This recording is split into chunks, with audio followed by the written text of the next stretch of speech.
The morning sun rose slow and red over the dust-choked town of Red Hollow, as if even the sky hesitated to witness what was about to happen. The gallows stood in the center of the square, freshly built, its wood still smelling of sap and fear. Townsfolk gathered in uneasy silence, women clutching shawls, men with hard eyes pretending this was justice and not cruelty. At the center of it all stood Eliza Me Carter, her wrists bound, her dress torn at the hem, her face bruised but her back straight. She did not beg, she did not cry. And that frightened them more than tears ever could. The charge was murder of Sheriff Tom Granger's only son. No trial worth its name, no mercy. Just a rope and a crowd hungry to be told they were right. Sheriff Granger stood tall on the platform, his badge catching the sun, his jaw clenched with a grief that had curdled into vengeance. "By the authority of this town," he announced, voice shaking not with doubt but rage, "Eliza Me Carter will hang at noon." A murmur rippled through the crowd, some satisfied, some uneasy. But none brave enough to speak. None except the wind, until hoofbeats broke the silence. From the far end of the street came a lone rider, slow and deliberate, as if time bent around him. His horse was old, gray at the muzzle, but steady.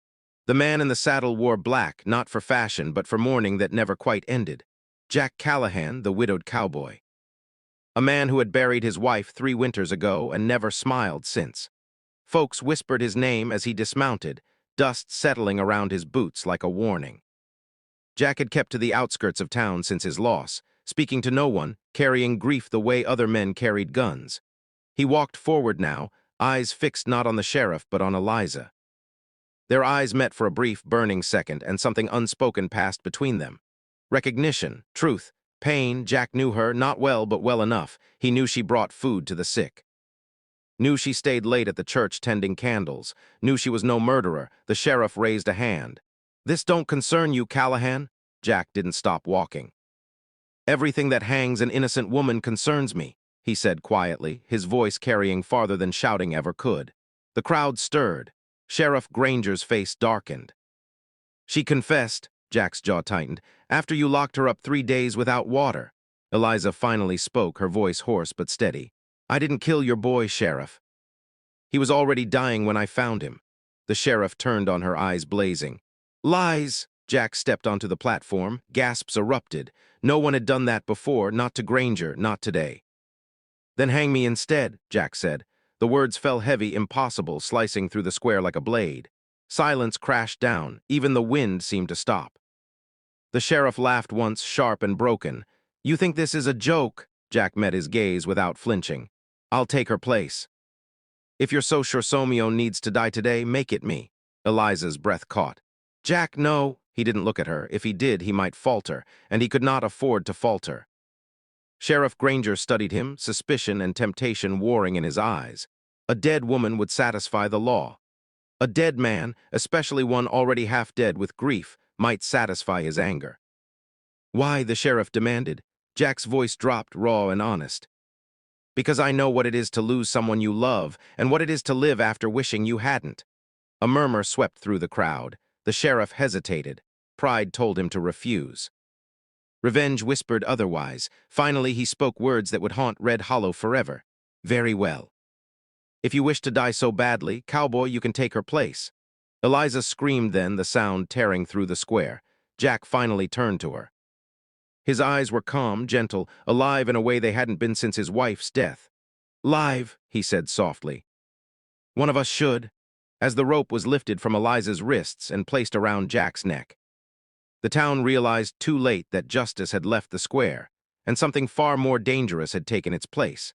The jail cell smelled of iron, old sweat, and regrets that never found words. Jack Callahan sat alone on the narrow wooden bench, the rope burned still fresh around his neck, where the noose had rested for only a moment before being removed, until execution. Outside, the town of Red Hollow pretended to breathe normally again, as if nothing extraordinary had happened. But something had shifted, deep, unseen, irreversible. Jack leaned forward, elbows on knees, staring at the dirt floor as memories crept in like ghosts that never knocked. He remembered his wife, Mary, laughing in the doorway of their cabin, flour on her hands, sunlight in her hair. He remembered burying her with his own hands after the fever took her, the way the earth sounded when it hit the coffin, final, unforgiving. That was the day Jack Callahan stopped fearing death. Tonight he welcomed it like an old friend. Yet even now it wasn't his own end that weighed on him. It was Eliza's life he'd bought with his silence and his spine. The cell door creaked open. Eliza stood there, pale and trembling, escorted by the town preacher who quickly retreated, ashamed of his own cowardice. The bars slammed shut again, leaving them inches apart, separated by cold iron. "Why?" Eliza whispered, tears streaming freely now that no crowd watched her strength. "Why would you do this for me?" Jack finally looked at her fully. In the dim lantern light, she looked smaller than he remembered, breakable but unbroken. "Because you didn't do it," he said simply. "And because this town needs to remember what innocence costs." Eliza shook her head desperately. "You don't know that, you don't know everything." Jack frowned. "Then tell me." Her voice dropped to a whisper, as if the walls themselves could testify against her. "The sheriff's son, he was poisoned, slowly. I found him by the river, barely breathing." "He begged me not to tell his father." Jack stiffened. "Why?" Eliza swallowed hard. "Because the poison came from the sheriff's own house." The truth landed between them like a gunshot with no echo. Eliza continued, words spilling now. "He was stealing morphine from the evidence lockbox, selling it to minors. He overdosed. I tried to help him. He died in my arms." Jack closed his eyes. It made a cruel kind of sense. Sheriff Granger's obsession with control, his son's reputation for trouble buried under a badge's shadow. "Why didn't you say this?" Jack asked. Eliza laughed bitterly. "Who would believe me? The town already decided I was guilty the moment his body was found near my clinic." She reached for the bars. "Jack, if you die for this lie, then the truth dies too." Jack stood slowly, gripping the iron. "Truth has a way of clawing its way out of graves," he said. "Even mine." Morning came faster than it should have. The gallows stood waiting again, patient and cruel. The town gathered larger than before, curiosity now mixed with guilt. Jack was led out, hands bound, head high.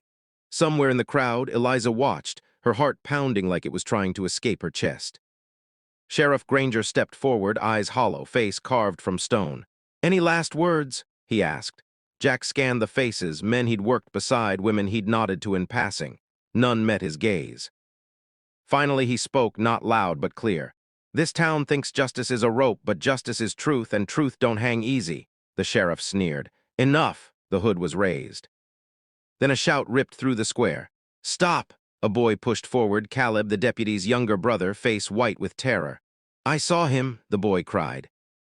"I saw the sheriff's son stealing the bottles. I saw him sick before the river." Chaos erupted. Sheriff Granger spun, fury and fear colliding. "You lie," but the crowd was already murmuring, doubt spreading faster than fire in dry grass. Eliza stepped forward now, voice ringing strong. "I can prove it." "The bottles are still hidden in the old well behind the Granger house." All eyes turned to the sheriff. For the first time he faltered. His silence was louder than any confession. The rope slipped from Jack's neck as the town surged, arguments exploding, justice wobbling on unsteady legs. Sheriff Granger backed away, his authority bleeding out with every step. Jack collapsed to his knees, breath shaking, not from fear, but from the weight of a life returned when he had already let it go. Eliza ran to him, gripping his shoulders. "You're alive," she whispered. Jack looked up at her, a faint, broken smile touching his lips. "Seems I wasn't done yet." But Red Hollow would never be the same, and neither would Jack Callahan. Because a man who has offered his life once is never quite the same man again. Red Hollow did not sleep that night. Truth had been dragged into the open like a wounded animal, bleeding where every one could see it, and no one knew whether to finish it off or finally tend to it. Sheriff Tom Granger locked himself inside his house, the same house where his son had stolen poison and hidden his shame.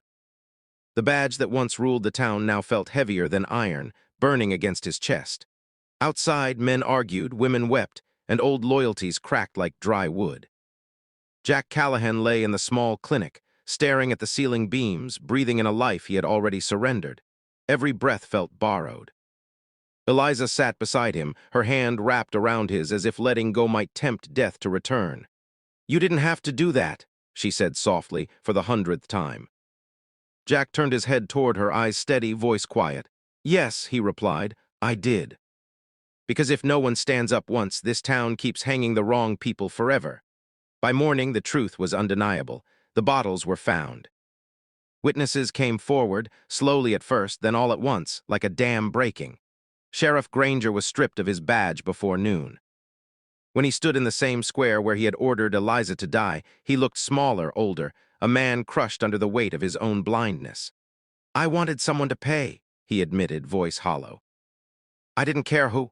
No one cheered. No one forgave him either. Justice did not need noise. It only needed to be done. Granger was taken away not by rope, but by law, something Red Hollow had almost forgotten existed. Jack was offered land, money. Apologies whispered by men who had looked away while he was nearly killed. He accepted none of it. "Keep it," he said. "Use it to build something better than a gallows." Days passed. The town slowly healed, scarred but wiser. And something unexpected began to grow between Jack and Eliza, not loud, not rushed, but real. Two broken lives learning how to breathe in the same quiet space. One evening, as the sun dipped low and painted the hills gold, Eliza spoke the words that had been waiting. "Stay," she said. Jack looked out at the horizon, where grief had once lived alone.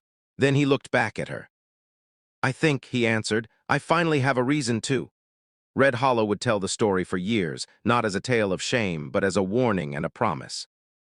A reminder that sometimes it takes one man willing to die to teach a town how to live. And every time the wind passed through the square where the gallows once stood, it carried a quieter truth. Justice is not found in ropes or revenge, but in courage, sacrifice, and the strength to say, "I'll take her place."